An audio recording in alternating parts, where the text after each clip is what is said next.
These are 5 signs that you're doing better than you think you are financially. And number 5, I already know you're doing. 1 is that you have some form of private pension. 25% of UK adults have no form of private pension, so if you have one, you're doing great.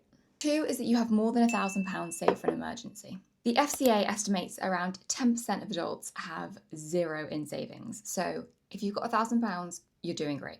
3 is if you have a stocks and shares ISA.